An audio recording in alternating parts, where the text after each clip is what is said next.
ওমস্য শ্রীমদ্ভগবদ্গীতা মালামন্ত্রস্য শ্রীভগবান বেদব্যাস ঋষি হি অনুষ্টুপ ছন্দঃ শ্রীকৃষ্ণ পরমাত্মা দেবতা অসচ্চান অনুশোচতুয়াম প্রজনা বাদাঞ্চ ভাসসে ইতি বীজম সর্বধর্মান পরিত্যাজ্য মামেকম শরণম ব্রজ ইতি শক্তিঃ অহম তুয়াম সর্বপাপেভ্যো মোক্ষয়িষ্যামি মা শুচঃ ইতি কিলোকম শ্রীকৃষ্ণ পিতার্থে গীতা পূজাও পাঠে বিনিয়োগ মুকম করতি বাচলম পঙ্গুম লঙ্ঘহিত গিরিম ইয়ৎকৃপা তমহম বন্দে পরমানন্দ মাধবম।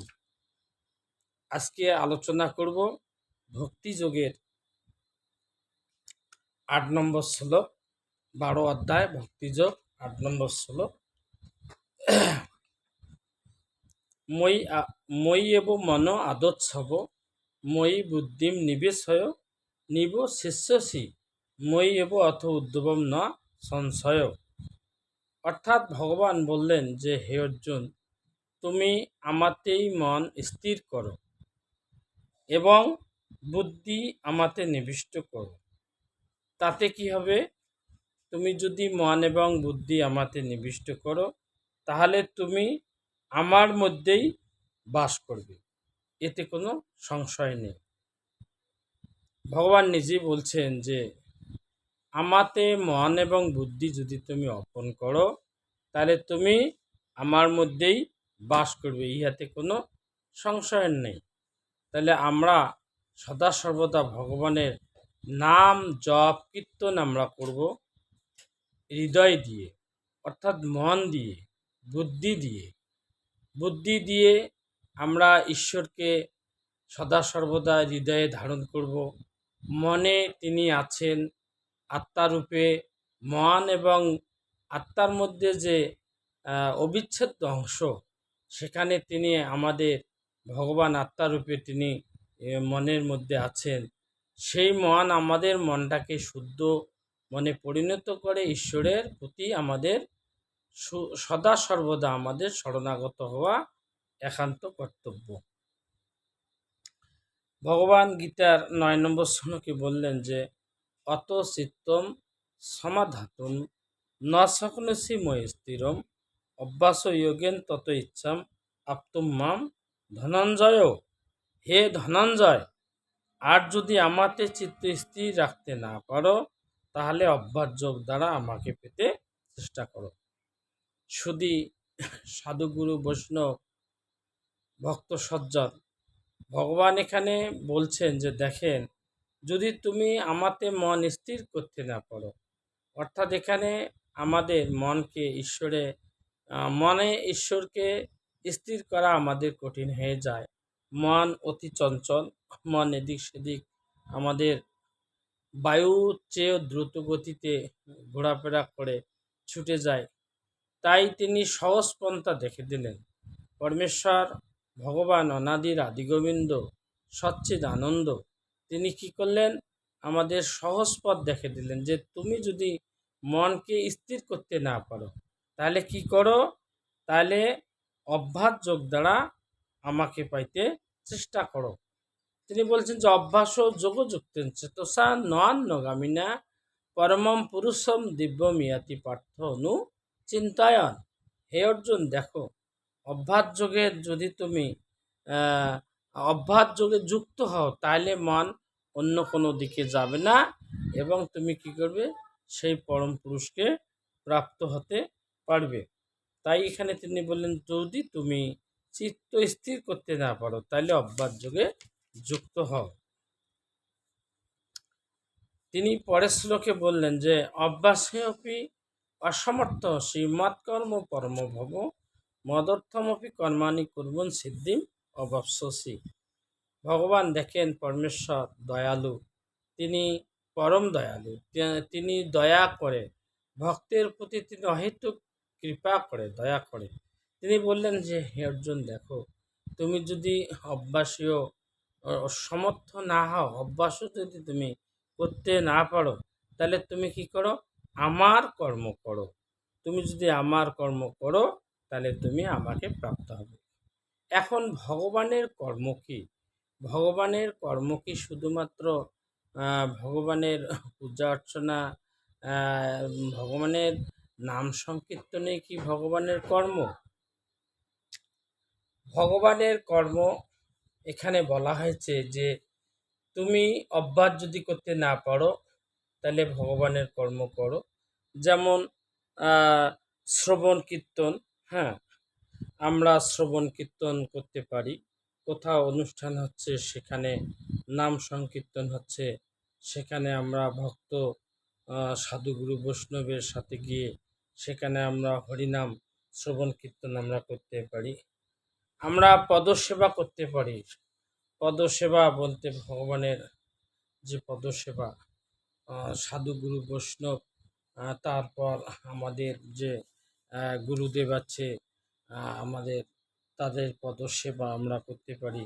তারপর বলা হয়েছে যে অর্চনা, ঈশ্বরের অর্চনা, বন্দনা, দাস্য, সখ্য, আত্মনিবেদন, হ্যাঁ, এখানে সেগুলোর কথা বলা হয়েছে যে আমরা এই সকল করে আমরা কি করতে পারি, আমরা ভগবানের কর্ম করতে পারি। তাহলেও ভগবান কি হবে, আমাদের প্রতি তিনি কৃপা বর্ষণ করবেন।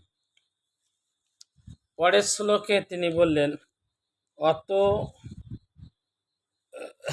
অত এতৎ অসক্তোষি কর্তব্যমাশ্রিত সর্বকর্ম ফলত্যাগম তত কুরু ইয়ত্ত বান। অর্থাৎ দেখেন পরমেশ্বর আরও সহজ করে দিল যে অর্জুন, তুমি যদি ইহা করতেও অশক্ত হয়, তোমার শক্তি না হয়, তাহলে কি করো, তুমি আমাতে মত যোগ, অর্থাৎ আমাতে কর্মরূপ যোগ আশ্রয় করিয়া সংযত হইয়া সমস্ত কর্মের ফল ত্যাগ করো। অর্থাৎ তুমি যে সকল কর্ম করো সেই সকল কর্মের ফল ত্যাগ করো। অর্থাৎ কর্ম দুই ভাগে বিভক্ত, একটা সকাম কর্ম আর একটা হলো নিষ্কাম কর্ম। আমরা নিষ্কাম কর্মের মাধ্যমে আমরা ঈশ্বরের আমরা প্রাপ্ত হতে পারি। যেমন নিষ্কাম কর্ম বলতে কি, এই জগৎ সংসার আমাদেরকে মনে করতে হবে যে এই জগৎ সংসার ঈশ্বরময়, হ্যাঁ, এই জগৎ ঈশ্বরময়। জগতের যা কিছু আমরা কর্ম করি সব ঈশ্বরের কর্ম হিসেবে আমরা গণ্য করতে পারি। এদিক থেকে আমরা এই কর্মকে আমরা ঈশ্বরময় কর্ম আমরা হিসেবে আমরা সেই কর্ম করতে পারি। অর্থাৎ যে সকল কর্ম আমরা করব, এই সকল কর্ম আমাদেরকে ঈশ্বরে ফল অর্পণ করতে হবে, তাহলে এই কর্মগুলো নিষ্কাম কর্ম হয়ে যাবে। এখন ভগবানের প্রতি যে আমাদের ভক্তি শ্রদ্ধা, এই ভক্তি শ্রদ্ধা সদা সর্বদা আমাদেরকে করা উচিত। যদি এই ভক্তি শ্রদ্ধা আমরা করি, তাহলে ভগবানের প্রতি যে ঐকান্তিক প্রেম, এই প্রেম আমাদের হৃদয়ে গাঢ় হবে। অর্থাৎ পরম পরম পরম পিতা পরমেশ্বরের প্রতি আমাদের আরও ভক্তির যে প্রগাঢ় শ্রদ্ধা, এই শ্রদ্ধা আমাদের আরও বেশি গাঢ় হবে। তাই আমরা প্রতিটা মুহূর্ত যেন ঈশ্বরের নাম সংকীর্তনের মাধ্যমে, ঈশ্বরের প্রতি ভক্তি শ্রদ্ধার মাধ্যমে আমরা ঈশ্বরের সেবা আমরা করব। যেমন আমরা ভাগবত শ্রবণাদি করব, আমরা শ্রবণ কীর্তন করব, পূজা অর্চনা করব, হ্যাঁ। তারপরে বলা হলো যে শ্রেয় জ্ঞানম অভ্যাসাৎ জ্ঞানাৎ ধ্যানম বিশেষ্যতে ধ্যানাৎ কর্মফল ত্যাগ ত্যাগাৎ শান্তি অনন্তরম। ভগবান বললেন যে হে অর্জুন, দেখো অভ্যাস অপেক্ষা জ্ঞান শ্রেষ্ঠ। তিনি অভ্যাসের কথা বললেন, তারপর বললেন যে অভ্যাস অপেক্ষা জ্ঞান শ্রেষ্ঠ। অভ্যাস, একজন মানুষ যখন অভ্যাস করে তখন তার অভ্যাসের মাধ্যমে তার জ্ঞান আসে, তখন সে আরও উন্নত স্তরে উন্নীত হয়। তারপর বললেন যে জ্ঞান অপেক্ষা ধ্যান শ্রেষ্ঠ। অর্থাৎ একজন মানুষ ঈশ্বরের প্রতি যখন ধ্যানে থাকেন, তখন তার আরও ধ্যানের মাধ্যমে ঈশ্বরকে অন্তরে ধারণ করে, অন্তরে পালন করে ঈশ্বরের প্রতি ভক্তি শ্রদ্ধা অর্জন করতে পারে। তারপর বললেন যে ধ্যান অপেক্ষা কর্মফল ত্যাগ শ্রেষ্ঠ। অর্থাৎ আমরা যে সকল কর্ম করি এই সকল কর্ম নিষ্কাম কর্মের মাধ্যমে ঈশ্বরকে অর্পণ করাই হচ্ছে আমাদের কর্মফল ত্যাগ।